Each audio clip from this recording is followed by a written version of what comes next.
Hello everyone, I'm Nnamdi Odipo. We're live in Abuja and this is the Ballot.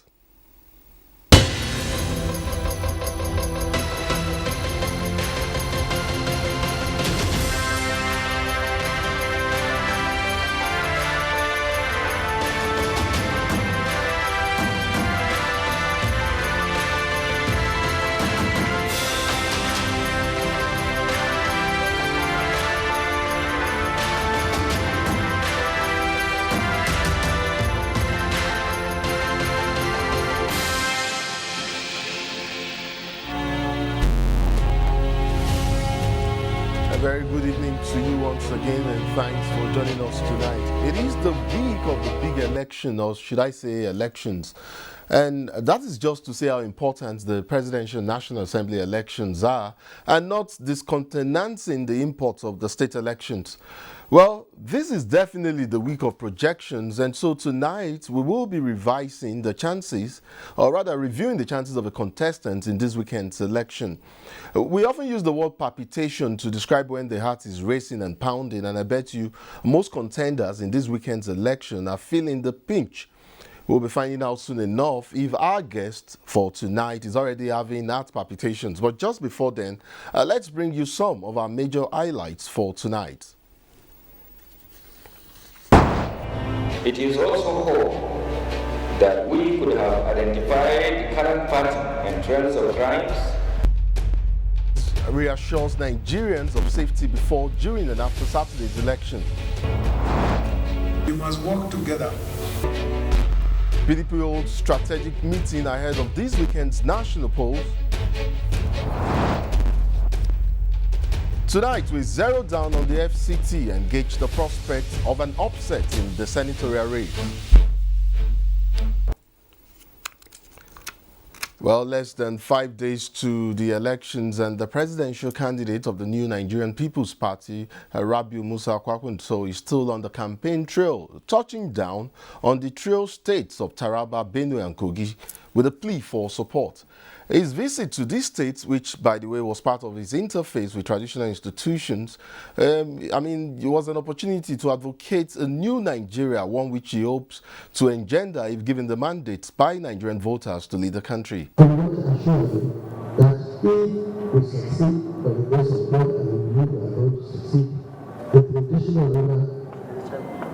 rulers in this country, especially the one that or any day, any time, will be at the center of our own administration.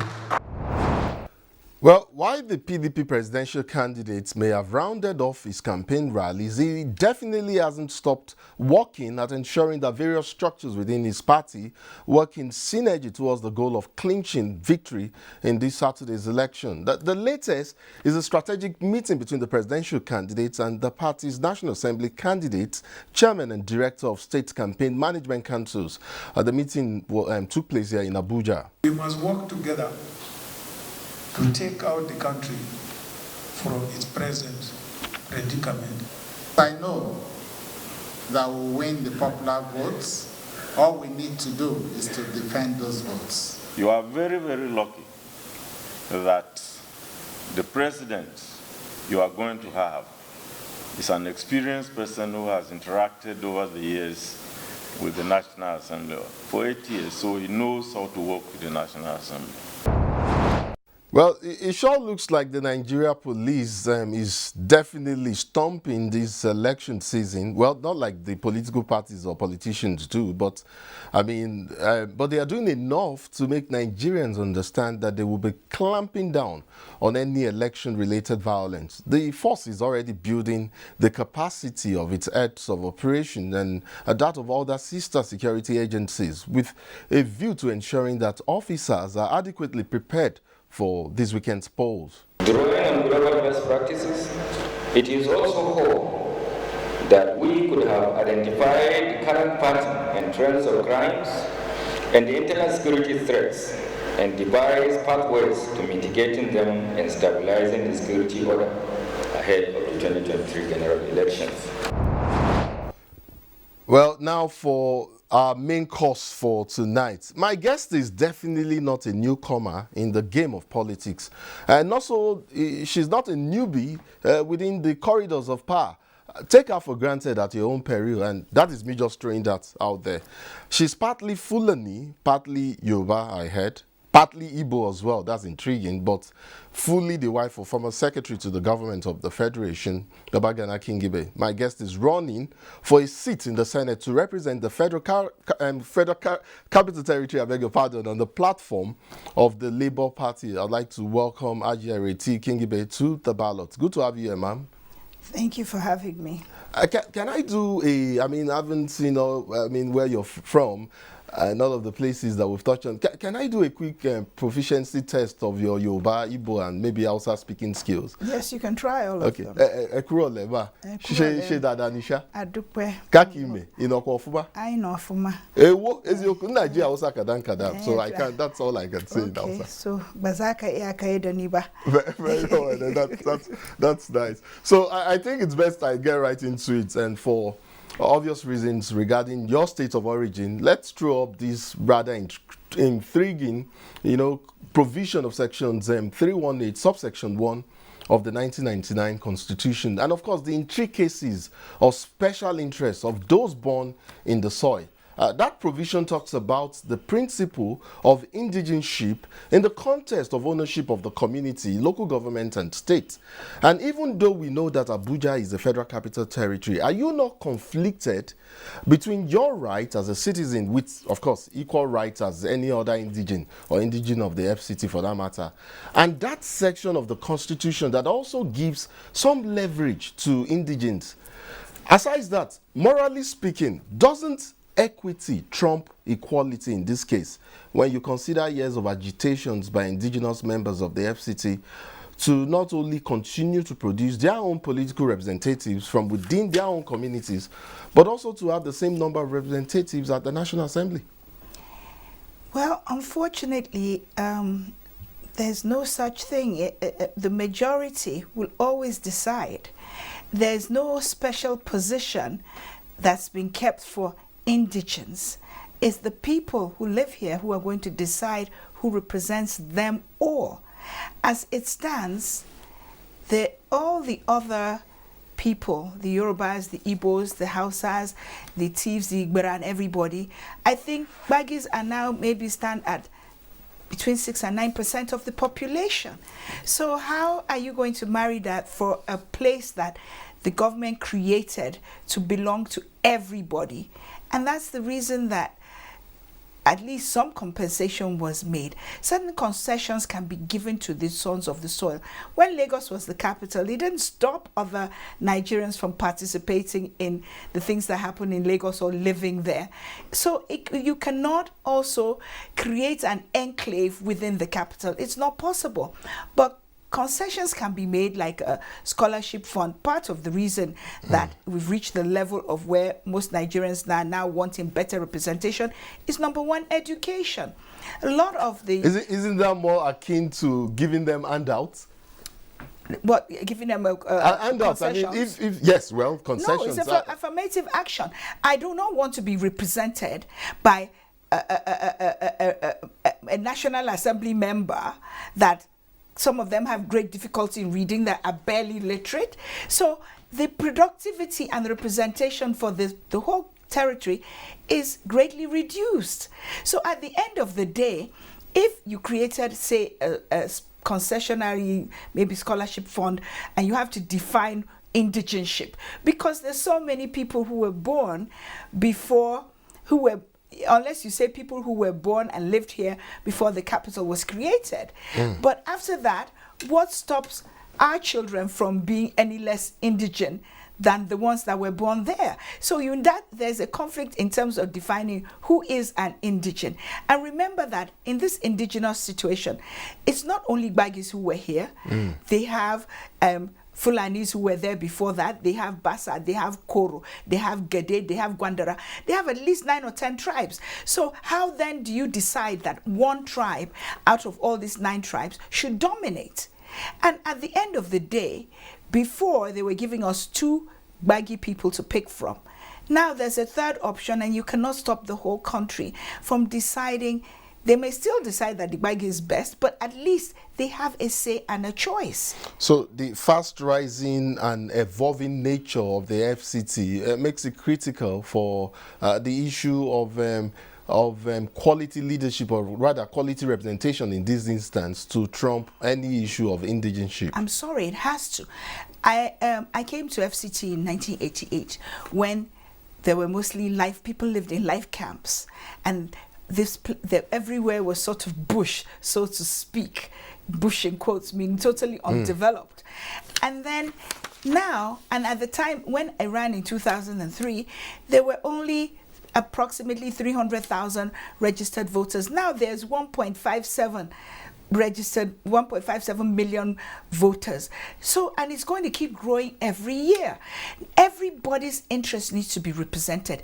Apart from Maitama Asokoro Central Business District, the Airport Road, Wuse and Wuse 2. There's no development anywhere in Abuja. Contracts for roads are being awarded and being given to people who are not building the roads. There's so much that Abuja needs. No light, no water, nothing. So the people who live here have gotten to the point where they just want credible representation and don't care about the tribe of the person. And I get that. So, I mean, I haven't brought this up. I would like for us to take a look at another critically germane issue, of existing lacuna in the administration and development structure of the FCT. And I think it is true to say that this is the only city in Nigeria that is the creation of law. And I must admit that Abuja is a project in progress. However, the city, like you've alluded to, seems to be struggling in terms of service delivery, traffic management, distortions in development layouts and infrastructural deficits and social amenities. How does adequate representation at the National Assembly level help to redress some of these critical issues? Adequate and credible leadership at the National Assembly level is critical to addressing those issues. The senator of the FCT is legislative, but he also has a lot of tacit executive powers, being the highest elective office. The minister of the FCT works closely with the senator, and if you have a senator who doesn't care about whether the people have water, whether they have light, who doesn't oversight the minister, then nothing is going to get done. The minister is not he's not accountable to the people. He just is appointed by a president. So he doesn't owe them anything, but the senator does. Most of the time when the people in the past, when we had stronger senators and senators who were more conscious of the fact that they were the representatives of the people, a lot of the people issues went to the senator, and the senator would then sit with the minister and address them. Not so anymore. So at the end of the day, FCT just wants somebody who can represent everybody's interest, not just the interest of one tribe out of several tribes. Just about anyone, and I mean anyone who is politically aware, understands that the FCT is traditionally PDP, or has been since the start of the Fourth Republic, especially when it comes to national elections. So, is it that your political ideology varies from that of the incumbent? Because you just referenced the bits of, somewhat a bit of that, in a manner that aligns more with the people, or your grouse is with the current quality of representation that the FCT is getting at the Senate's level? What exactly is it? To begin with, I just want the FCT to be properly represented. The current senator has been in the National Assembly for close on to 20 years, and we have watched the FCT regress. No progress at all. So you think the issue of redundancy has seeped in somewhere, and someone somewhere is laid back? It's not just him. It's across board. Please look at the records of even the House of Rep members that we have had to date. A lot of them don't even say anything. How many bills have they passed?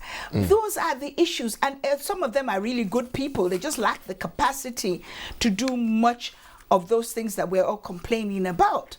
Now, the senator of FCT, we thank him for his contributions, but we think that he has given us the best that he can give us, and there's no more to be offered.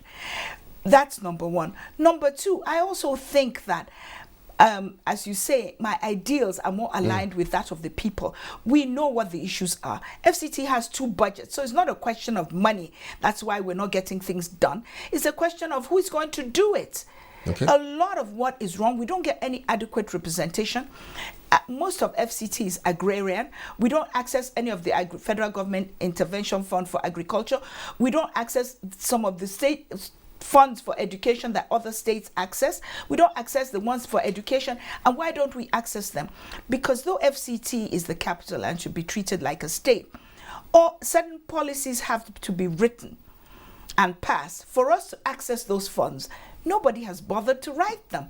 So at the end of the day, FCT needs, we have grown to the point where we need more credible representation. You know, you've just talked about walking the talk, or right? Yes, walking the talk, and not just talking or mere rhetorics. I do need your position on an administrative yet legislative matter in the FCT. I mean, it is the continued attempt by some local government councils within the FCT to issue assessments for taxes and levies on taxpayers that appear clearly, I wanted to be mild and say somewhat controversial, but they do appear controversial. You and I know that local government councils of the FCTs do not have powers to create new heads of taxes in the absence of any enabling legislation by the National Assembly. Yet you see some of these agents harassing residents of compulsory payment of things like sanitation and small businesses that you see for operational permit fees. Is this an issue? And TV licenses in bakeries. I mean, are these some of the issues you're likely to take on as an agenda at the National Assembly? Most definitely. We need to clearly define what the purview of the local government is or are, and the ones of the FCT. Those things need to be defined. People pay tenement rates, they pay ground rent to FCDA, then they pay tenement rates to these things. It's just because we have people who are not paying attention to anything. That's number one. We have a lot of laws and bills that have already been passed that are not implemented in the FCT because nobody's also paying attention. For one thing, the discrimination against persons with disability. Who is implementing it anywhere in any of the public buildings? Nobody. There's so much that is, okay, Jabi Lake and Uploa Usman Dam were created, they're man-made lakes that were created to provide water to the FCT. So who has bothered with the infrastructure for that? As long as they provided water to the elite areas like Maitama and Asokoro, the rest doesn't matter. They don't matter. If you go to the area councils, there are no roads, zero, no hospitals, no schools, nothing. So at the end of the day, and Abuja's population has grown to maybe 3-point-something million as it is now and growing daily. We are one of the fastest growing cities. And so this cannot continue. It's not sustainable. You know, I'm very intrigued at how you're able to throw up some talking heads for me. And I mean, various issues that you've raised. You've talked about bills being passed, or rather bills at the National Assembly and laws being passed but not being implemented. I'm sure you are aware of attempts to regulate the mode of payment on rent on residential apartments, office space, rooms, and accommodation in the FCT. I've often wondered the intention of such a plan and whether it hits home at the core, of the problem. I'm also sure you're aware that the housing deficit in Abuja is rising, ironically, amid a high rate of vacancies in the city and even the suburbs. And plenty of land. Yes, drive along any major road, whether it's Lugbe, Abuja, or Lugbe, Kubwa, Lugbe, Abuja, or town to Kubwa, and you see this preponderance of empty, unaffordable estates and houses. So that also needs to be looked into. But the thing is, what can legislation do to make some of these houses affordable for the average income earner wishing to live in the city? Or was development in Abuja planned for just the rich and elites, as some have said repeatedly over time? I don't think that was not the original plan, number one. Number two, there should be, if there's a penalty for empty vacant houses, then it would even be in the interest of the landlord to have somebody live in it, no matter how low the rent they're paying. There are lots of ways that these things can be tackled. That's number one. Number two, I feel that when FCT was created, the original idea was to have the ministries spread out in all the 6 area councils, not just all choked up in the middle. Imagine a situation where 2-3 ministries are in Abaji, some are in Kuje, some are in Gwagwalada, some are in Buari. What's going to happen? Abuja is going to spread out. Development will come. People will, everything will, all the infrastructure will have to spread to all these places. So at the end of the day, we need to look at things. Infrastructure for water needs to be put in place, roads, and also even sometimes for the rural roads, a simple thing like a few graders will take care of rural roads. The roads are terrible. There are no playgrounds. People come along and decide that all the playgrounds should be allocated to cronies for them to build houses. I'm hoping these are some of the issues, if you do get the opportunity to represent the issues, FCT. I mean, because a lot of it can be legislated. We're fast losing time. I would have loved for us to talk a bit more on some other issues, but very quickly, if it's possible, to just answer this in 60 seconds. We're counting down to less than 5 days to the elections. And I wonder what you think of your chances of causing maybe an upset in this election this time around, because I know this is not your first time, and whether your message has permeated the voters in the FCT. What particularly bores your confidence this time around? I need to clarify a few things. The first time I ran I got involved in politics, I was a candidate, and we all know how tight that election was. In fact, it is generally believed by most people in the FCT that I won. Subsequently, I have never been on the ballot until now. So all the times that I was attempting was within the party, never for the people to decide. This is very the time quickly, okay, and I hear you, and I hear you loud. I'd like to move you along very quickly to the last segment of our program, ticking the boxes. In this instance, you will be presented with a couple of targets for the FCT that adequate representation at the National Assembly can fast track and make possible. I mean, you'll be made to choose from 3 options that either reflect your view on their prospects within a timeline of 4 years. I mean, starting from the inauguration of the next National Assembly, of course. Ticking the boxes is up next.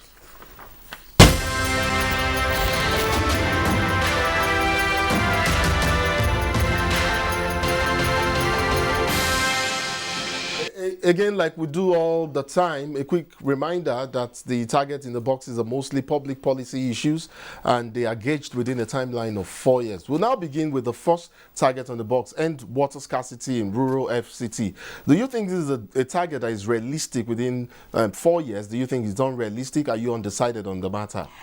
Well, the process can be started within the 4 years. Perhaps, as an engineer, it may not be possible to complete it if we are putting permanent infrastructure for water and not boreholes. So I reckon you're going with unrealistic there within 4 years. So we'll take unrealistic there for the first goal. We'll quickly move to the second goal: solar-powered surveillance system for the FCT. I mean, this is completely realistic. Completely realistic. We'll go with realistic there. We'll go to the third one: multi-level parking system for the FCT. I mean, realistic. Realistic for 4 years. And then lastly, substantially mitigate building collapse in the FCT. Do you think also realistic? Realistic, and there we go. That we've got all 4 targets in the box. I think that for you to say it's not realistic to end it. The water, I intend to tackle water in 2 ways: short-term and long-term. Short-term is realistic.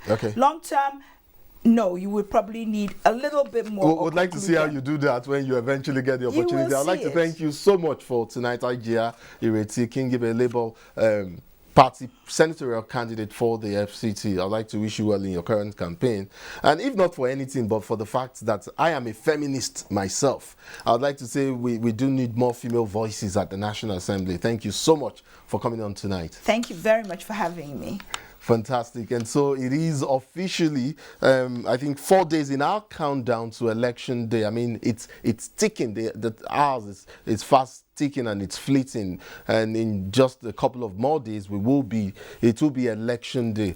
Well, we will be having the ballot same time tomorrow. I'd like very much for you to keep a date with us. Until then, my name remains Nnamdi Odipo. Bye for now.